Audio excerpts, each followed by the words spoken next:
You know the feeling when you're just so stressed out, there's an avalanche of work that you seem to be unable to get out from under. Data points, rules, to-do lists, an inbox that never gets empty. There are people who depend on you, your kids, your spouse, your parents, your friends, your social network, places to go and things to do. And you feel like you're losing yourself, and the anxiety builds and the frustration builds and the irritation builds. And it's like, God help me. How do I go back to being me, right? Inspired, positive, enthusiastic, light, loving, joyful, good. Remember, because like when I'm stressed out, I'm sure everybody's this way, right? When you've got stress, when you've got irritation, so you don't want to be around yourself, let alone everybody else, right? Who wants to be around that kind of energy, that needy, stressful, frustrated energy? It's not conducive to relationships. So how do we get back? How do we get back to being me? Back to being you? The you that you want to be, the you that you were used to before life got hectic, before life got chaotic. And I think life got chaotic for everybody this year. This was a very unique year on planet Earth, and life has been turned upside down. The Talmud says that this world is compared to an ocean. It's a sea. And what's true about the sea is that when you're out there on your boat, there's no true stillness, right? The stillness is not, you can't find it on the ship. You can't find it in the waves. There's constant movement. The only thing that keeps the ship afloat is the inner balance. It's the buoyancy of the ship.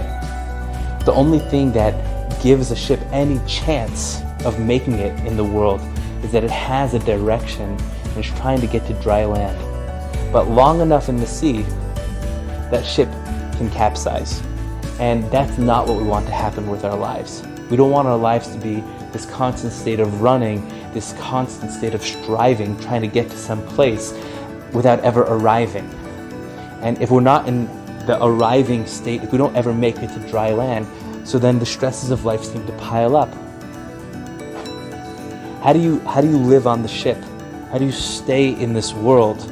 And it's a rat race. It doesn't matter where you look, right?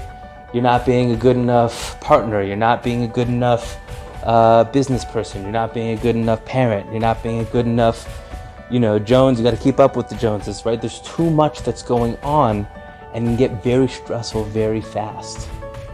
So how do we turn down the noise? Because the truth is, there's no such thing as stress. Stress is a response to what's going on the outside. Some stress is good, right? I once put on a quote on my Facebook page saying that there's no such thing as stress, only people thinking stressful thoughts. I believe in that statement. Somebody wrote back saying, that's not true. There's good stress, right? If it weren't for the stress of seeing the red light in the last minute, you wouldn't hit the brakes. So I agree, that's true.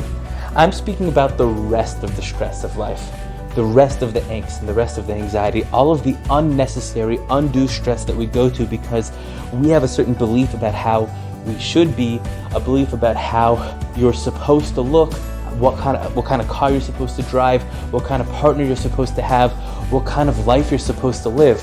And when your blueprint of what life is supposed to look like doesn't match up with your reality, right? So that dissonance creates stress, creates anxiety, creates depression and frustration. We feel negative because how we think the world is supposed to be doesn't equal up to what it is. So how do we let go? How do we get back? So one way is to change the blueprint, right? It's to actually change the way we see the world, change the way we expect things to be, because it really all comes back to expectations, right? If you expect that life is supposed to be difficult and life is supposed to be challenging and bills are going to be coming in and you're going to have a hard time keeping up, so if that's your expectation, it's actually going to be less stressful. I don't think that's the best way to live your life. I don't think one should be expecting things to be hard and challenging, but it's a true statement.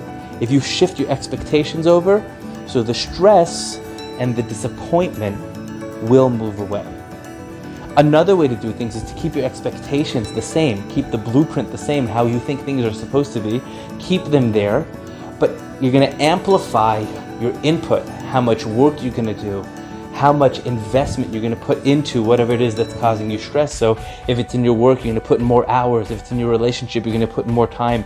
And thought. If it's in your health habits, if it's in your eating, your diet, your exercise routine, how much sleep you're getting, you're going to put more attention over there. So you can try to amplify what you are doing to try to reach and match those expectations. So those are two different ways of trying to approach and change the way we go through and experience our life.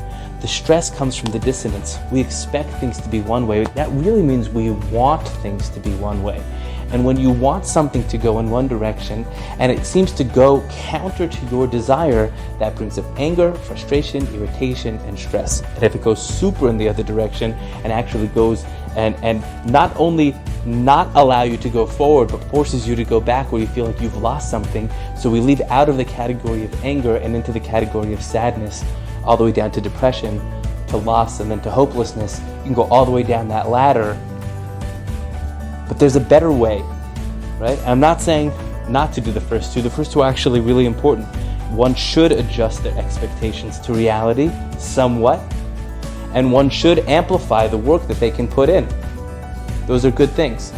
But I hate the word should, actually. I just said the word should, and that's a word that I actually hold as it's a curse word. It's a word that I don't like to say, because should is really the mother of guilt. Should means that the situation is one way, and I could be doing it differently, and because I'm not doing it differently, there's a problem and I'm the problem. I should be doing it differently, as opposed to could. I could do it differently now, or I could keep it the same, or I could change. Could is a good word. Could is a positive word. Could is an empowering word. We have to shift out of the should network to the could network, because should is just saying, wherever I am right now is bad and it's my fault and I should be doing things differently. I would drop should from your lexicon as quickly as possible and tap into could and change your free will, change your empowered choice, and that's going to be a positive thing in your life. So those are two things that one could do, and they're important, and they're things to look at. There's something bigger, and that is, instead of looking at the blueprint and looking at reality the way that things seem to be playing out, it's actually getting outside the blueprint completely. What if you drop the blueprint?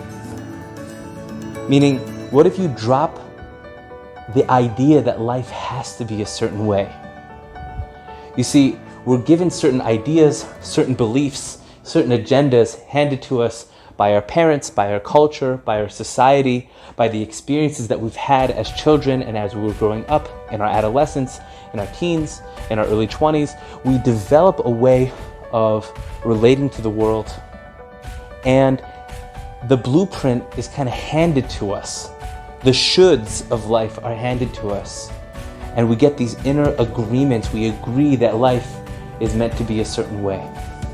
But what if you could drop that? What if you can let go of how you've been programmed to think, and think new, think different, think more open? You see, it's really about open-mindedness. It's a state of allowing things to be as they are. And what's the benefit of allowing things to be as they are, instead of having them to be mentally a certain way, is that you're not fighting reality anymore. When you're shifting expectation, it's because you're trying to match it to your reality.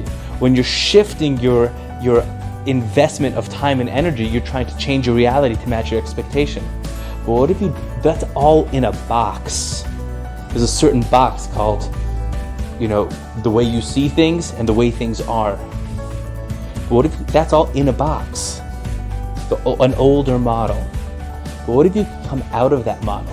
What if you can see things from, things don't have to be a certain way, And therefore my actions can come from a creative space within.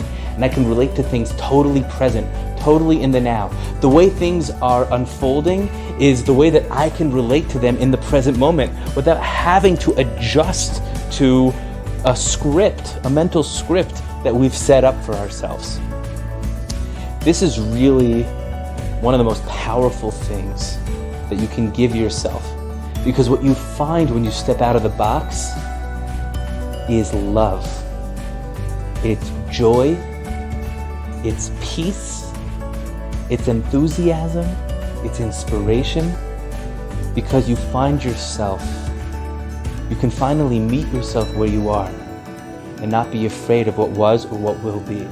You can totally be you, and you're not afraid of what's going to happen.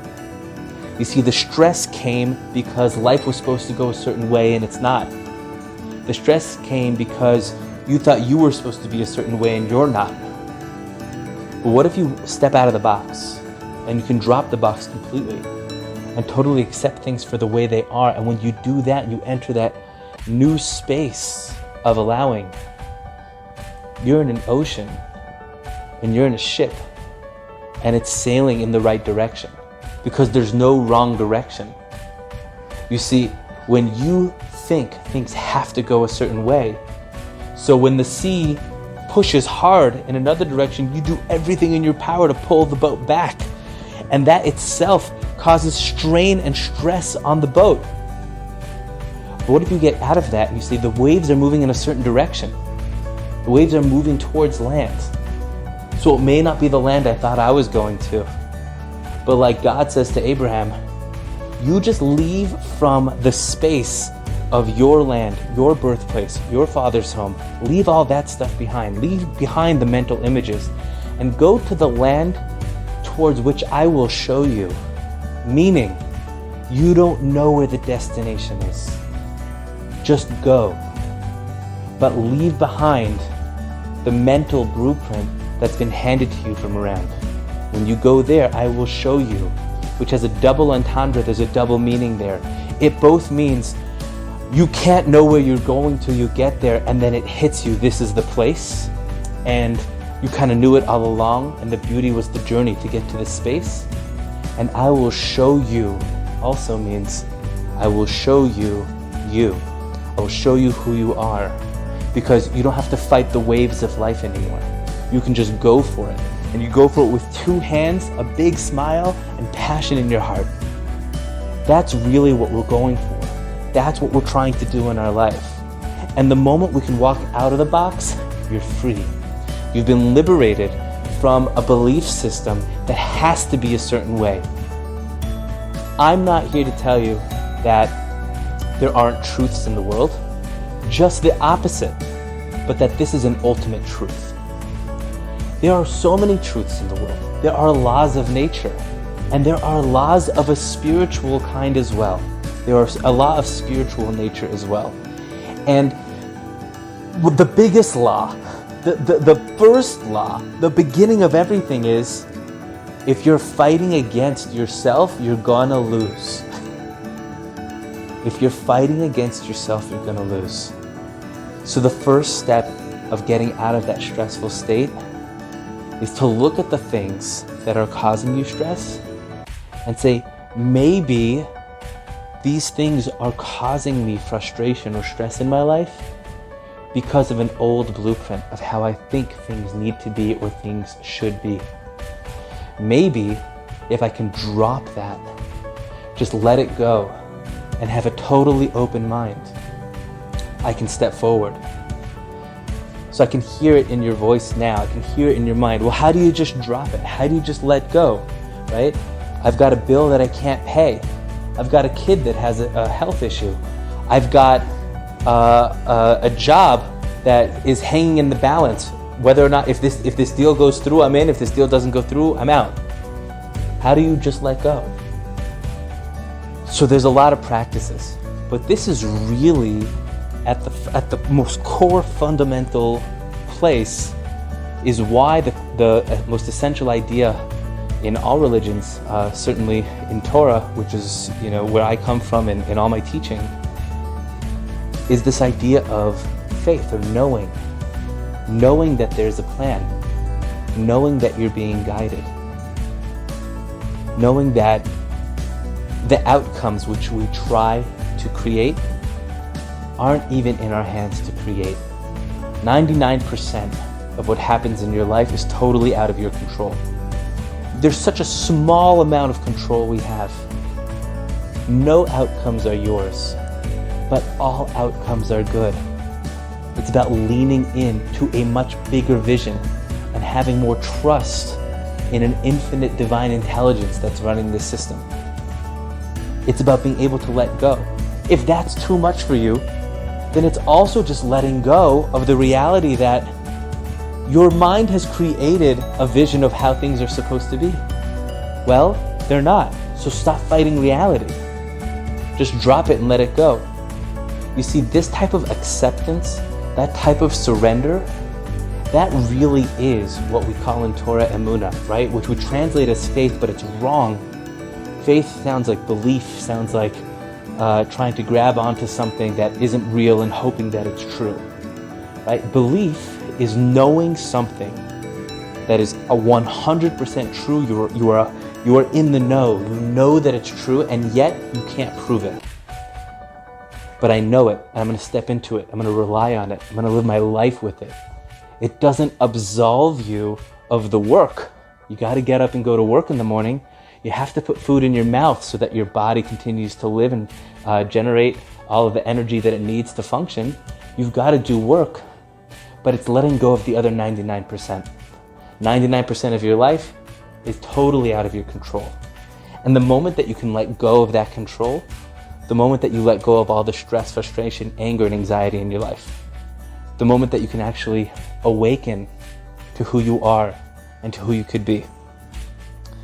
So I guess my message for the day is let go.